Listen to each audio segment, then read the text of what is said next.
Good morning students, welcome to English पुर class. Friends, English पुर के क्लास में आप सबका स्वागत है। फ्रेंड्स हिंदी का भाग 2 चल रहा है और हम लोग क्या पढ़ रहे हैं? कविता पढ़ रहे हैं। कविता में फर्स्ट क्लास चला था जिसका नाम था कड़बक, जिसके राइटर थे मलिक मोहम्मद जायसी। ठीक है फ्रेंड्स, मैंने फर्स्ट क्लास में कवि के जीवन परिचय बताया था।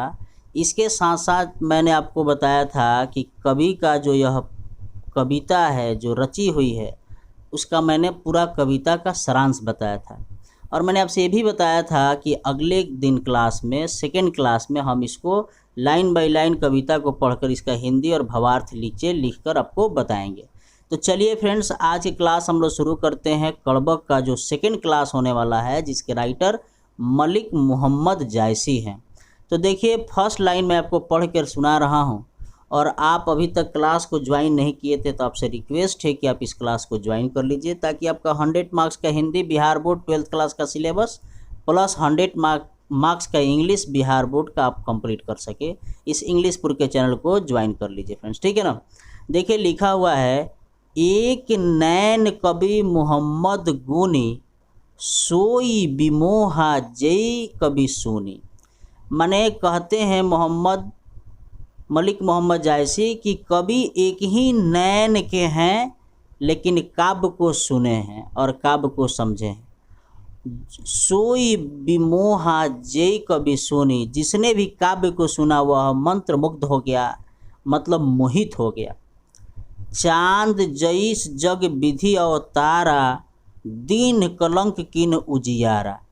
आगे कवि लिखते हैं कि भगवान ने मनुष्य को तो चांद जैसन बना दिया, लेकिन जिस तरह से चांद में भी दाग है उस तरह से मनुष्य में भी कोई ना कोई अवगुण या कोई ना कोई ऐसा चीज़ दे दिया जो कलंक की तरह है। ठीक है ना। चांद जैस जग विधि अवतारा, दीन कलंक किन्हीं उजियारा। माने मनुष्य को भगवान ने चांद की तरह सुंदर बनाया लेकिन फिर भी कलंकित कर दिया, जिस तरह से चांद में एक दाग है। जग सुझा एकई नैनाहा, उवा सुक अस नखतन माहा। मतलब इसका अर्थ हुआ कि जग में एक ही आँख से पूरा जो है, एक आँख ही सारे संसार को देखती है। कभी कहते हैं जग सुझा एक ही नैनाहा, मतलब एक आँख होकर भी पूरे संसार को देखती है। कैसे?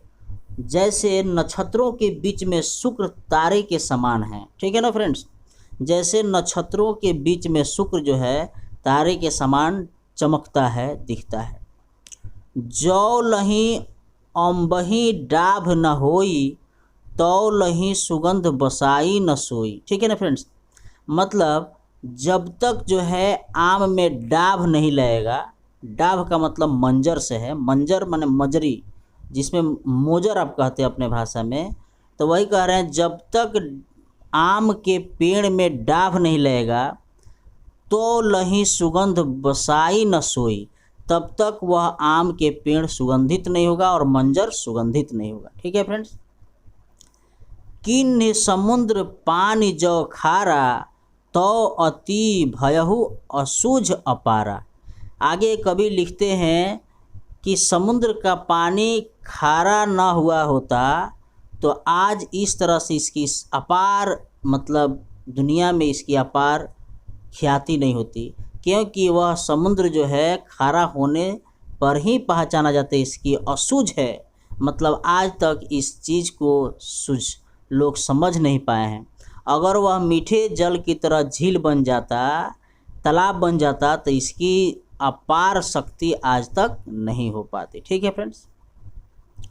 जो सुमेरु त्रिशूल विनाशा, भा कंचन गिरी लाग आकाशा। ठीक है ना। आपको पता होना चाहिए कि सुमेर पर्वत पर भगवान शिव शंकर ने त्रिशूल से मारा था, जिसके कारण उसकी ऊंचाई और उसकी ख्याति, उसकी वृद्धि पूरे संसार में जगमगाने लगी। ठीक है ना फ्रेंड्स। तो ये आपको पूरा चैप्टर समझ में आ रहा होगा, मैं उम्मीद करता हूँ, है ना। माने विधाता ने क्या किया था?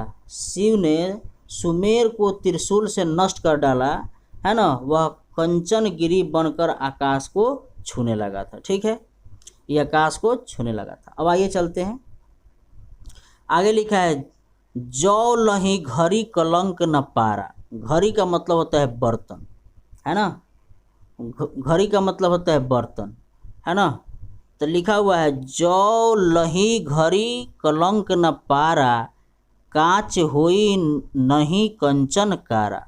इसका मतलब हुआ, कवि कहते हैं कि जब तक घटिया में मैल नहीं पड़ता, घटिया माने बर्तन में, जब तक घटिया में मैल नहीं पड़ता, है ना, पड़ता, तब तक कच्ची धातु में कंचन की चमक नहीं आती। जब तक घटिया में मतलब जब तक सुनार अगर उसको लेकर किसी सोने को, है ना, मिलाता नहीं, तेजाब वगैरह किसी मटेरियल से धोता नहीं, कुछ मिलाता नहीं, तब तक उसमें कांच होई नहीं कंचन कारा। ठीक है ना, मतलब जब तक घटिया मिलावट नहीं होता, है ना, तब तक जो है मैल नहीं पड़ता, तब तक कच्ची धातु में कंचन की चमक नहीं आती। ठीक है फ्रेंड्स, एक नैन जस दर्पण और तेहि निर्मल भाव, सब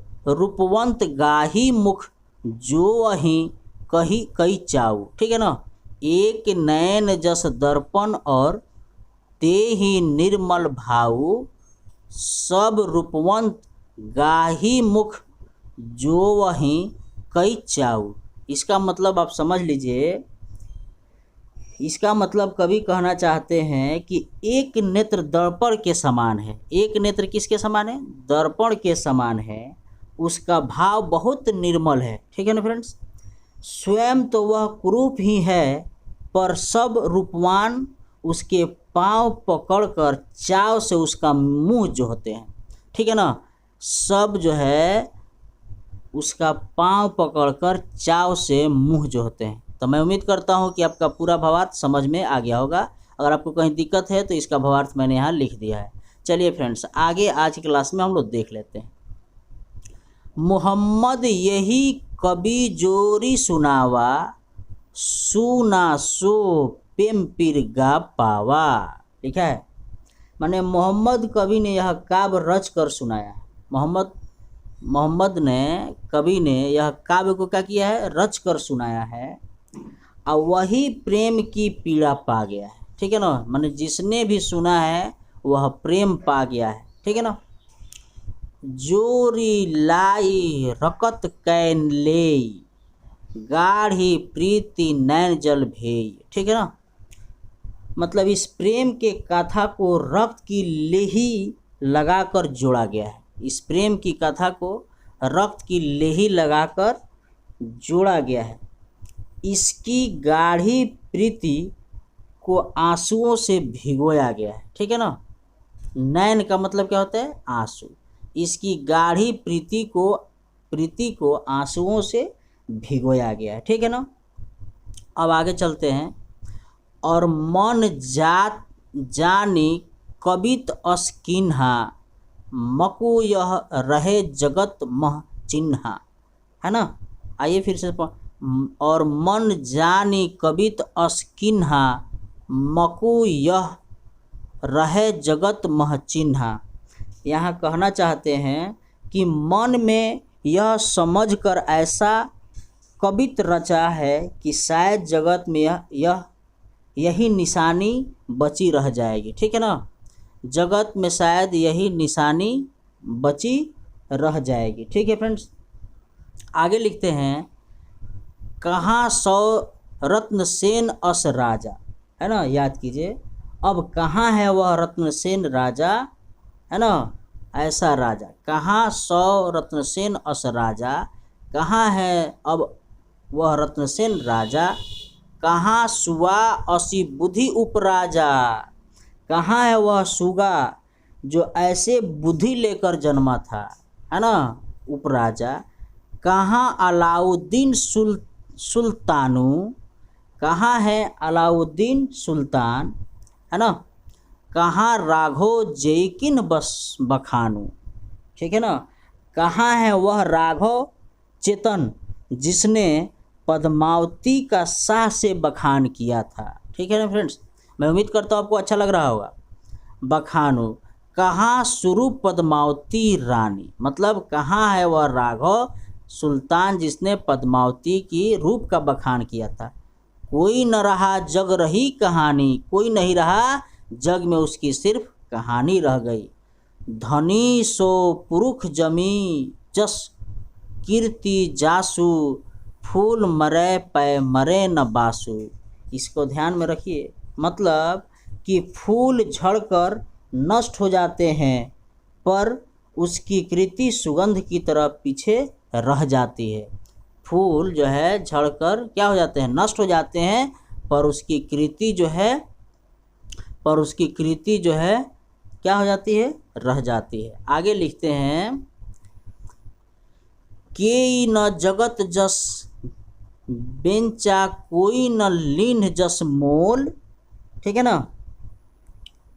जो यह पढ़े कहानी हम सवेरे दुई बोल, मतलब किसने इस जगत में घोड़े के लिए अपना यश नहीं खोया, है ना। माने सभी लोगों ने अपना यश खोया, अर्थात काफ़ी ऐसे लोग हैं जो यह कहानी पढ़ेंगे और मैं दो शब्द कहता हूँ यह हमें याद करेगा। ठीक है ना, मतलब मेरे लिए दो शब्द याद करेगा। तो फ्रेंड्स, मैं उम्मीद करता हूँ कि यह क्लास आपको अच्छा लगा होगा।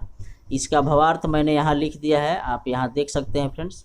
ठीक है ना। चलिए आज के लिए इतना ही friends. Thank you so much and जय हिंद जय भारत।